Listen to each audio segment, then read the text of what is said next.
Alhamdulillah. Assalamu alaikum, que la paix soit sur vous. Mes honorables frères et sœurs, permettez-moi de continuer à voyager avec vous spirituellement, avec notre cœur, avec notre esprit, à travers les versets du Saint-Coran. Et vous savez que dans le Coran, il y a plusieurs versets. De manière plus précise, si nous prenons la version de Hafs, il y a 6236 versets.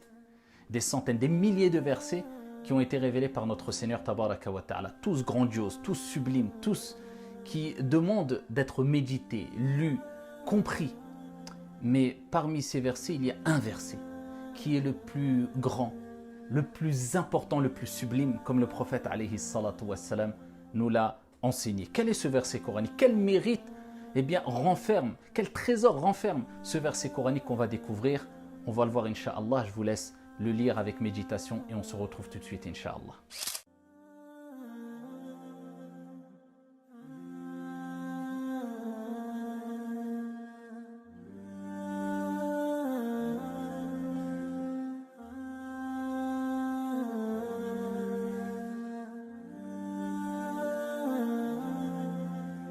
Rapporté par l'imam Muslim.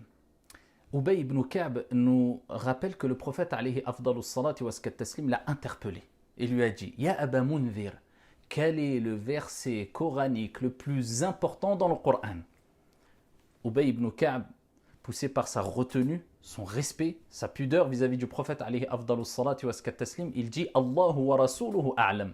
Il n'a pas dit Allahu a'lam simplement, Dieu est plus savant, car il savait que le prophète avait la réponse. Et il dit Allahu wa rasuluhu. Allah et son messager sont plus savants. Et le prophète réitère la question plusieurs fois jusqu'à ce que Ubay ibn Ka'b réponde et dit: c'est Allahu la ilaha illa huwa al-hayyul qayyum, ayatul kursi. Et le prophète alayhi salatu wassalam tapote un peu sur la poitrine de Ubay ibn Ka'b et il dit, traduction du sens, que ta science te soit salutaire, ya Aba Munzir. Le verset le plus important du Coran. On doit ici le lire, le comprendre, le méditer et même l'apprendre par cœur, car il est très court et il est dans la capacité de toutes et tous de l'apprendre par cœur. Il renferme d'énormes trésors, d'énormes mérites, à titre d'exemple.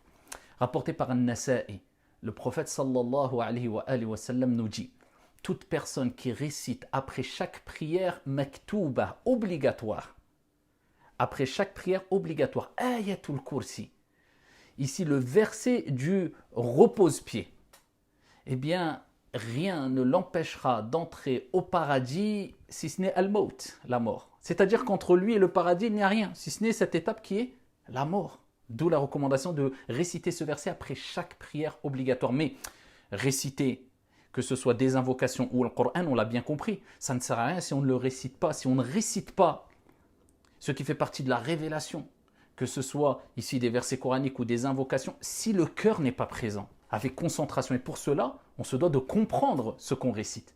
Après chaque prière, il est important de le faire. Dans un autre hadith rapporté par Al-Hakim, le prophète sallallahu alayhi wa sallam nous dit: il y a dans le Coran un verset qui est le plus important. Il est dans Surat Al-Baqarah et il nous dit: c'est ayatul kursi. Allahu la ilaha illa huwa al-hayyul qayyum. Ici, jusqu'à la fin du verset. Et il dit: il n'y a pas une personne qui récite ce verset coranique, il n'y a pas une demeure où est récité ce verset coranique sans que le démon shaitan ne fuit la demeure. Parmi les grands bienfaits encore de la récitation avec concentration, avec méditation, avec un cœur présent de ayatul kursi. Parmi aussi les grands mérites qu'il y a, eh bien, on retrouve ce mérite-là dans un hadith très long, je vous l'abrège, de Abu Huraira, radiyallahu anhu arda. Il nous raconte qu'il avait comme responsabilité de garder zakatul fitr, qui était sous forme de nourriture, bien sûr. Donc, il gardait cette nourriture qui faisait partie de la zakat des musulmans. Et ici, la nuit, une personne est intervenue. Quelqu'un est intervenu et a voulu voler, a pris une poignée de cette zakat, de cette nourriture, et a voulu la voler. Abu Huraira radiyallahu anhu arda l'a interpellé. Et la personne a dit: laisse-moi, je suis pauvre et j'ai une famille à nourrir. Laisse-moi partir s'il te plaît. Et donc, par pitié, par clémence, regardez, c'est zakat ou le fitr. Regardez la clémence, la miséricorde qu'il y avait dans le cœur des compagnons. Il n'y a pas, c'est comme ça, eh bien, je t'attrape et pas de pitié. Ar-Rahma, man la yarham la yurham. Celui qui ne fait pas clémence, miséricorde, il ne lui sera pas fait miséricorde. Il le laisse partir. Le lendemain, Abu Huraira rencontre le prophète alayhi salatu wassalam. Et le prophète sallallahu alayhi wa sallam il dit à Abu Huraira, qu'as-tu fait de ton prisonnier? Il dit, je l'ai relâché parce que j'ai eu pitié. Il dit, il t'a menti, il reviendra. Abu Huraira a dit, quand le prophète m'a dit ça, je savais qu'il allait revenir. Le lendemain, il est revenu en voulant encore s'accaparer, voler une partie de la zakat de la nourriture. Abu Huraira l'attrape une deuxième fois. Il lui réitère les mêmes propos. Laisse-moi partir, je suis pauvre, j'ai une famille à nourrir, et pitié. Par pitié, par compassion, par miséricorde, Abu Huraira le laisse encore. Si c'est un pauvre, il veut manger, il le laisse. Le lendemain, le prophète lui dit la même chose. Qu'as-tu fait de ton prisonnier? Il dit, ah Rasulallah, j'ai eu pitié, je l'ai laissé. Il a dit, il reviendra. La troisième fois, il revient. Abu Huraira l'attrape encore alors qu'il voulait encore voler de la nourriture. Et il lui dit, j'ai une famille à nourrir, je suis pauvre. Il dit, non, là c'est trop. Là, je vais te ramener chez le messager d'Allah, alayhi salatu wassalam. Tu viens avec moi chez le messager de Dieu. Il dit, écoute, laisse-moi partir et je vais t'enseigner des paroles qui te seront bénéfiques. Regardez l'amour de la science. C'est quelqu'un qui vole. Abu Huraira, il lui dit, vas-y, donne-les-moi, enseigne-les-moi, dis-moi quelles sont ces paroles. Il lui dit, écoute, tu récites tous les soirs Ayatul Kursi, Allahu la ilaha illa huwa al-hayyul qayyum, jusqu'à la fin. Eh bien, si tu le fais, Dieu enverra un protecteur, un ange qui te préservera et aucun démon, aucun shaitan, aucune chose nuisible ne pourra t'approcher et te causer du tort jusqu'au matin. Il l'a laissé partir. Voilà. Quel troc! Pour la liberté, eh bien, il a pris de la science, l'amour de la science et l'ilm, mélangé à la miséricorde, à la compassion. Ça donne ça. Le prophète alayhi salatu wassalam a dit, qu'as-tu fait de ton prisonnier? Encore pour une troisième fois. Et il lui a raconté, il m'a dit que j'allais t'enseigner quelque chose qui te sera bénéfique en échange de ma liberté. Le prophète alayhi salatu wassalam a dit, il t'a dit la vérité bien que ce soit un grand menteur. Et il lui dit à Abu Huraira, est-ce que tu sais c'est qui est venu te voir à 3 reprises? Il dit non. Il dit c'était un diable parmi les démons. Preuve en est que même on peut prendre même quelque chose de bénéfique dans la science ou dans une parole ou même si ça provient de shaitan. Dans certains cas, bien sûr, on n'en fait pas une généralité. Et ici, ça nous rappelle que le fait de réciter Ayatul Kursi le soir, eh bien, permet de nous protéger ici des nuisances sataniques et des démons et des shayatines jusqu'au matin, comme le prophète alayhi salatu wassalam a dit. Mais qu'est-ce que renferme ce verset coranique comme parole? Allah subhanahu wa ta'ala se présente à travers ses noms et ses attributs. Et il commence par Allah. Ce nom qu'on mentionne quand on cherche assistance. C'est pour cela que nous disons quand on veut entreprendre quoi que ce soit, au nom de Dieu, Bismillah. Pourquoi? Parce que ce nom-là, quand tu le mentionnes avec bonne compréhension, avec le cœur, Allah t'assiste, Allah te préserve, Allah t'accompagne. Bismillah, Allah. Et on dit Bismillah et pas Bismillah. Tout simplement parce que quand dans la langue arabe, eh bien, le nom Allah est précédé d'une kasra, c'est-à-dire le son I, eh bien on dit La. Et quand il est précédé d'une dhamma ou d'une fatha, on dit Allah. Bismillah, Allah, qul huwa Allahu ahad. Allah, il dit Allah. Allahu la ilaha illahu. Kalimatu tawhid miftahul jannah. La parole d'unicité, la clé du paradis. C'est-à-dire que tu reconnais que personne ne mérite d'être adoré en dehors de ton Seigneur, créateur des cieux et de la terre. Je n'adore ni statue, je n'adore ni objet, je n'adore qu'un Dieu, créateur des cieux et de la terre, Allah l'unique, subhanahu wa ta'ala. Allahu la ilaha illahu, al-hayyu, al-qayyum, le vivant qui a une vie parfaite et complète. Huwa al-awwal wal-akhir. C'est lui le premier, c'est lui le dernier, c'est lui l'apparent, c'est lui le caché, subhanahu wa ta'ala. Al-Hayyu, il ne meurt pas. Et Allah Jalla wa ala, non seulement il ne meurt pas, mais c'est lui qui donne la vie, subhanahu wa ta'ala. Al-Qayyum, celui qui est le subsistant par lui-même.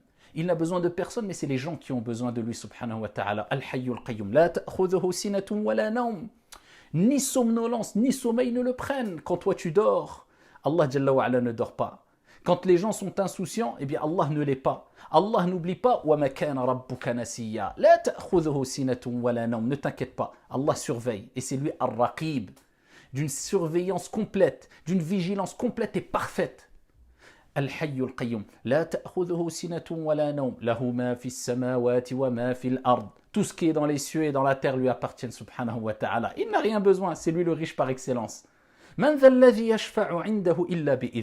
Qui pourrait intercéder ici devant lui sans sa permission? Même le prophète Mohammed alayhi salatu wassalam, qui au jour de la résurrection intercédera de la grande intercession à Shafa'atul Uzma, qui sera une source d'apaisement et de sérénité pour l'ensemble de l'humanité, d'allègement pour l'ensemble de l'humanité. Il se prosternera un temps qu'Allah aura décidé sous le trône du miséricordieux et Allah lui dira: Ya Muhammad, irfa' ra'sak wasal tu'ta washfa' tushaffa'. Lève ta tête, demande, on te donnera, et intercède, tu intercéderas. Et seulement à ce moment-là, il pourra intercéder. Man dha alladhi yashfa'u 'indahu illa bi'idhni ya'lamu ma bayna aydihim wa ma khalfahum. Il sait ce qu'il y a derrière et devant eux. C'est-à-dire, il connaît le passé, le présent et le futur de toutes ces créatures. Rien ne lui échappe. يعلم ما بين أيديهم وما خلفهم ولا يحيطون بشيء من علمه إلا بما شاء. Il embrasse de sa science ce qu'il veut. C'est-à-dire qu'il permet à qui il veut d'avoir connaissance et bonne compréhension de qui il est subhanahu wa ta'ala, de son essence, Jalla fi'ula. Et ici, d'acquérir une science quelconque, subhanahu wa ta'ala, Allah, c'est lui qui l'accorde à qui il veut comme il veut. C'est pour cela que le prophète lui-même disait, comme Allah lui a recommandé de dire, وَقُلْ رَبِّ زِدْنِي عِلْمًا, et dit: ô mon Seigneur, accrois pour moi ma science. On demande à Dieu de nous accroître la science. وَلَا يُحِيطُونَ بِشَيْءٍ مِّنْ عِلْمِهِ إِلَّا بِمَا شَاءَ وَسِعَ كُرْسِيُّهُ السَّمَاوَاتِ وَالْأَرْضِ. Et son repose-pied, eh bien, déborde les cieux et la terre. Subhanallah. On ne parle même pas de l'arche, du trône, tout en sachant que le repose-pied par rapport au trône, eh bien, est comme un anneau de fer, comme le prophète a dit, ici jeté dans un désert. Subhanallah. Et ici, quand le prophète alayhi salatu wassalam parle des cieux, eh bien, il nous rappelle qu'au-dessus des 7 cieux, il y a le trône d'Allah subhanahu wa ta'ala, tout en sachant qu'entre le premier ciel et le deuxième ciel, et ainsi de suite, il y a entre chaque cieux 500 ans, certains disent 500 ans, une distance de 500 ans de marche. Eh bien, le repose-pied est au-dessus. Et le repose-pied, eh bien, ici, par rapport au trône, est comme un anneau dans un désert. Et il y a le trône, et au-dessus, il y a Allah subhanahu wa ta'ala, man ala fallahu a'la. وَسِعَ كُرْسِيُّهُ السَّمَاوَاتِ وَالْأَرْضِ وَلَا يَؤُودُهُ حِفْظُهُمَا. Et leur préservation ne lui coûte rien du tout. C'est très facile pour Allah Azza wa Jal. Donc, dis-toi, si tout cela, ça ne cause aucune peine pour ton Seigneur de préserver tout cela, les cieux, la terre, le trône, les habitants de la terre, est-ce que c'est difficile pour notre Seigneur Tabaraka wa Ta'ala de te préserver toi? Il suffit de lui demander et Allah y préserve. وَلَا يَؤُودُهُ حِفْظُهُمَا وَهُوَ الْعَلِيُّ Al-Azim. Pourquoi? Parce qu'Allah Azza wa Jal, c'est Al-Ali, le très-haut, Al-Azim, l'immense. Essaye d'apprendre ce verset coranique, de le comprendre, j'espère que tu l'as compris, de manière très brève et résumée, et de le méditer, et de le mettre en application chaque jour, et de vivre avec. Qu'Allah subhanahu wa ta'ala nous permette de nous rapprocher de notre Seigneur à travers le Coran, et particulièrement à travers ce verset coranique, Ayatul Kursi. Wassalamu alaikum.